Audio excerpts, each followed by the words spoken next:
Talking soon.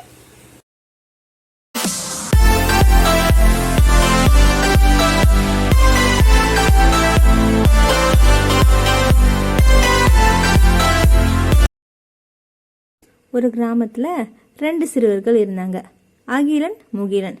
அவங்க ரொம்ப நட்பாக பழகி வந்தாங்க. அவங்க 2 பேரும் ஒரே ஸ்கூல்லையே படித்தாங்க. அவங்க வளர வளர அவங்க நட்பும் சேர்ந்து வளர்ந்துக்கிட்டே வந்துச்சு. அந்த ஊர் மக்களே இவங்க 2 பேரும் நட்பாக பழகிறத பார்த்து ஆச்சரியப்பட்டாங்க. நாளடைவில் அவங்க கல்லூரி படிப்பையும் முடிக்கிற நிலைமை வந்தது. அப்போ முகிலன் சொன்னா, டே அகிலா, படிப்புலாம் முடிஞ்சிச்சு, என்ன பண்ண போறோம்? டே முகிலா, நம்ம ஊர்ல பிரியாணி கடையே இல்லடா, நாம சிக்கன் பிரியாணி கடை ஆரம்பிக்கலாமா? டே வானண்டா, நாம மட்டன் பிரியாணி கடை ஆரம்பிக்கலாம்டா. அது உடம்புக்கும் நல்லது, நம்ம ஊர்லயும் விரும்பி வாங்கி சாப்பிடுவாங்கடா. டேய், அந்த கறி நல்லாவே இருக்காதுடா.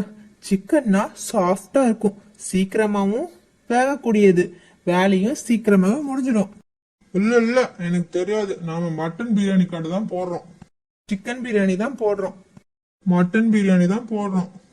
இல்ல, சிக்கன் தான். இருவருக்கும் இதனால் சண்டை ஏற்பட்டது. அகிலன் சிக்கன் பிரியாணி கடையை ஆரம்பித்தான். முகிலன் அகிலனின் கடைக்கு எதிரில் மட்டன் பிரியாணி கடையை ஆரம்பித்தான். அன்று முதல் இருவரின் நட்பில் விரிசல் அதிகமானது.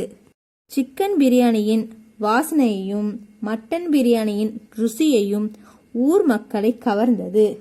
இரு கடைகளிலும் மக்கள் விரும்பி சாப்பிட்டனர். நட்பில் விரிசல் அதிகமானதால் இருவரும் பேசிக்கொள்வதில்லை.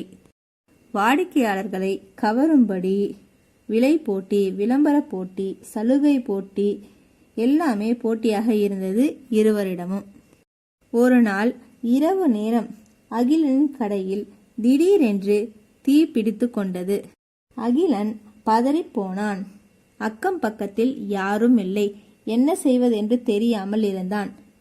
உடனே முகிலன் ஓடி வந்து தண்ணீரை ஊற்றி தீயை அணைத்தான். அகிலன் முகிலனை பார்த்து கண்களில் நீர் தழும்ப நின்றான். ஏன் முகிலா, ஏன் எனக்கு உதவி செஞ்ச? நான் உன்னுடைய எதிரி தானே, நீ உன் கடையை பார்த்துட்டு போயிருக்கலாம்ல. என்னால அப்படிலாம் செய்ய முடியாது அகிலா. நான் உன்னை என்னைக்கும் எதிரியாவே பார்க்கல. ஏன்னா நீ என் உயிர் நண்பன். நாம கடையால எதிரியானாலும் மனசால எதிரியாக முடியுமா? அன்னைக்கு உனக்கு போட்டியா கடை திறந்தல்ல, அதுக்கு உன்னை விட முன்னேறி வரணும்னு இல்ல, உனக்கு போட்டி போட்டு முன்னேறி வர்றது பிடிக்கும். அது எனக்கும் தெரியும். உனக்கு போட்டியா நானா இருக்கணும்னு ஆசைப்பட்டேன். நீ என் கூட மோதணும்னு ஆசைப்பட்டேன். அதுக்காக தான் நானும் உனக்கு எதிரிலே கடை திறந்தேன். கடைசியில் முகிலனின் உண்மையான நட்பை அகிலன் புரிந்து கொண்டான். இருவரின் கண்களில் நீர் தழும்ப நின்றனர். அன்றிரவே இருவரும் சேர்ந்து கொண்டனர். மறுநாள் கிராம மக்கள் ஆச்சரியத்தில் மூழ்கினர்.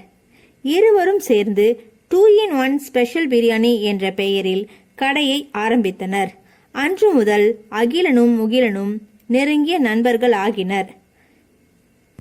சலகுட்டீஸ், நட்பை விட மகிழ்ச்சியானது வேற எதுவும் இல்லை. ஸோ காசு பணத்தை விட நட்பு தான் பெருசு. லைஃப்ல போட்டி இருக்கணும், ஆனா பொறாம இருக்கக்கூடாது. புரிஞ்சுதா? உங்கள் ஃப்ரெண்ட்ஸுங்களோட போட்டி போட்டு நல்லா படிங்க, முன்னேறி வாங்க. Thanks for watching. Like, subscribe and comment.